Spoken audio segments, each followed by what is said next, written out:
Hello friends, and welcome back to What the Health with Dr. L, where I share with you brief, less than 10 minutes, evidence-based, backed up by scientific medical research, answers to important health and wellness questions. And today's question says, Dr. L, what do you eat to support your immune system and the rest of your body? In general, I like to eat whole food, whole natural food, because it's packed with all the vitamins, the minerals, the trace minerals, the essential amino acids and the essential fatty acids my immune system and the rest of my body need to be able to function at an optimal level.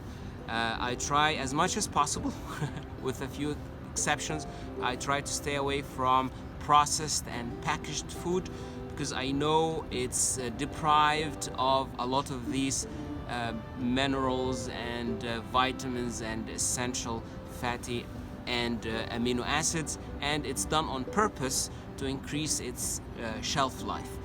Also, it has a lot of chemical preservatives and things like that, which is not good for my body in general. I'm gonna share with you some of my favorite food that is affordable to everybody. In terms of a good source for my essential amino acids, protein. For my protein, I like eggs, especially free-range organic eggs. If I eat 3 large eggs, it gives me about 21 grams of complete protein, which is great.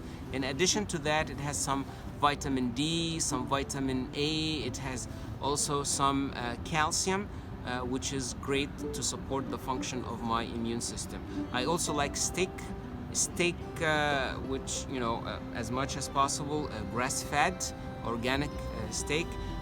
6 ounces of steak gives me about 40 grams of complete protein.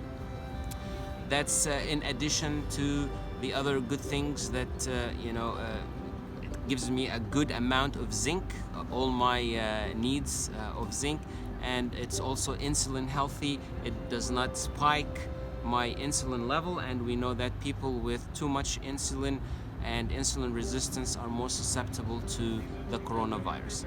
I also like seafood. If I find crab, king crab, that's great. It's a great source for zinc as well, and it also has vitamin C, which is interesting because most animal meat do not provide vitamin C, but king crab does, and it also has some calcium, and 6 ounces give me about 31 grams of complete protein that I cannot get from plant-based.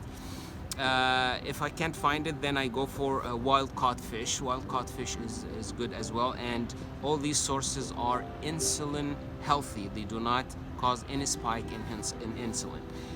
For my essential the essential fatty acids, EPA and DHA, I like cod liver oil.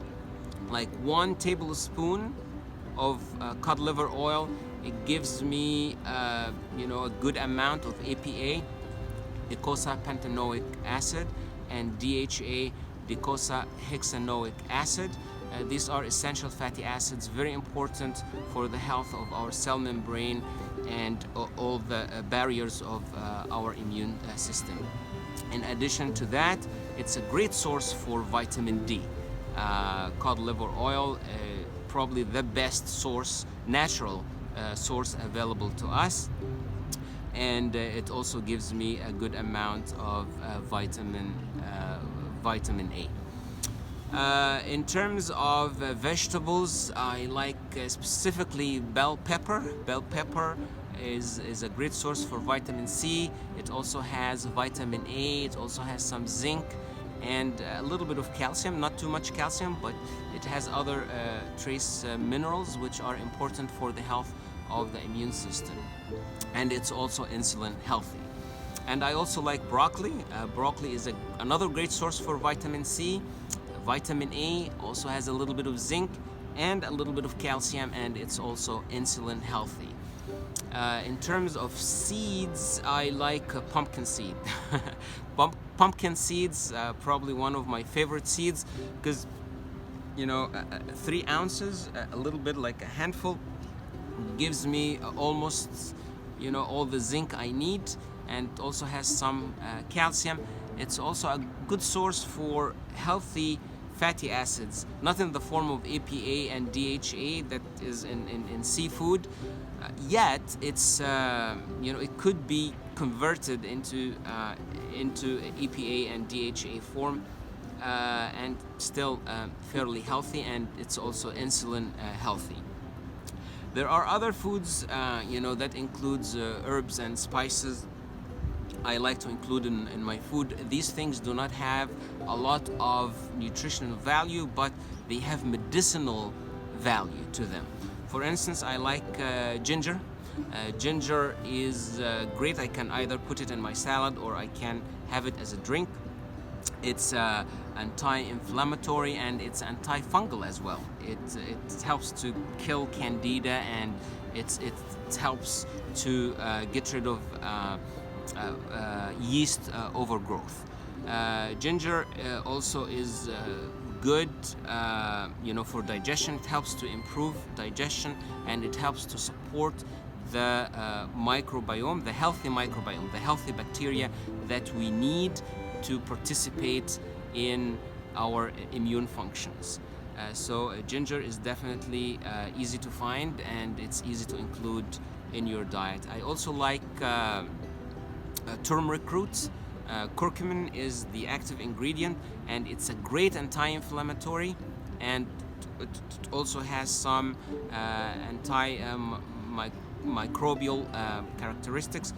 But in addition to that, it's really good for stress. It down-regulates stress because it helps to keep the cortisol levels down, and it helps to stimulate the production of the PDNF.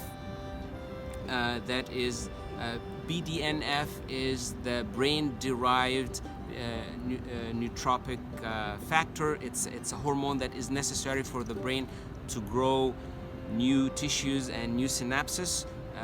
So that is a great added value. And last but not least, garlic.